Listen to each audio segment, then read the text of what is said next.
ಸಾಮಾನ್ಯ ಚಿಹ್ನೆಗಳ ಪರಿಚಯ ಮಾಡುವ ಚಟುವಟಿಕೆಗೆ ನಿಮ್ಮೆಲ್ಲರಿಗೂ ಸ್ವಾಗತ. ಇದು ಸಾಮಾಜಿಕ ಮತ್ತು ಭಾಷಾ ಬೆಳವಣಿಗೆಗೆ ಹೊಂದುತ್ತೆ. ಈ ಚಟುವಟಿಕೆಯು ಮಕ್ಕಳಿಗೆ ಅವರ ಸುತ್ತಲಿನ ಸಾಮಾನ್ಯ ಸೂಚನೆಗಳು ಮತ್ತು ಚಿಹ್ನೆಗಳನ್ನು ಗುರುತಿಸಲು ಸಹಾಯ ಮಾಡಲಾಗಿದೆ.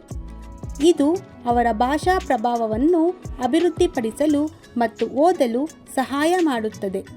ಇವತ್ತು ನಾವು ಈ ಚಿಹ್ನೆಗಳ ಬಗ್ಗೆ ಸ್ವಲ್ಪ ಕಲ್ತ್ಕೊಳ್ಳೋಣ. ಓಕೆ, ಈ ಚಿಹ್ನೆಗಳು ಜಾನ್ ನೀನು ನೋಡಿದ್ಯಾ? ಎಲ್ಲಿ ನೋಡಿದ್ಯಾ ಜಾನ್? ರೋಡಲ್ಲಿ. ಇದು ರೋಡಲ್ಲಿ ಕಾಣಿಸುವ ಚಿಹ್ನೆಗಳು. ಈ ಚಿಹ್ನೆದು ಬಂದು ರೋಡ್ ಕ್ರಾಸ್ ಮಾಡೋಕ್ಕೆ. ಇದು ಸ್ಟಾಪ್. ಇದು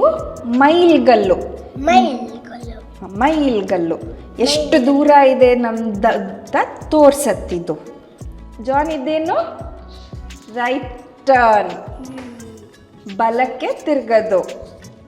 ಇದು ಲೆಫ್ಟ್ ಟರ್ನ್, ಎಡಕ್ಕೆ ತಿರ್ಗದು.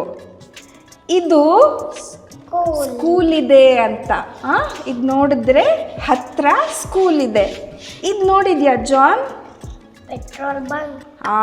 ಹತ್ರ ನಮಗೆ ಪೆಟ್ರೋಲ್ ಡೀಸೆಲ್ ಎಲ್ಲ ಹಾಕೋ ಪೆಟ್ರೋಲ್ ಸ್ಟೇಷನ್ ಇದೆ ಅಂತ.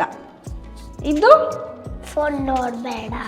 ಡ್ರೈವಿಂಗ್ ಎಲ್ಲ ಮಾಡಿದಾಗ ಫೋನ್ ಯೂಸ್ ಮಾಡಬಾರ್ದು. ನೆಕ್ಸ್ಟ್ ಟೈಮ್ ನೀನು ಆಚೆ ಹೋದಾಗ ಈ ಥರ ಚಿಹ್ನೆಗಳನ್ನೆಲ್ಲನೂ ಗಮನಿಸ್ಬೇಕು.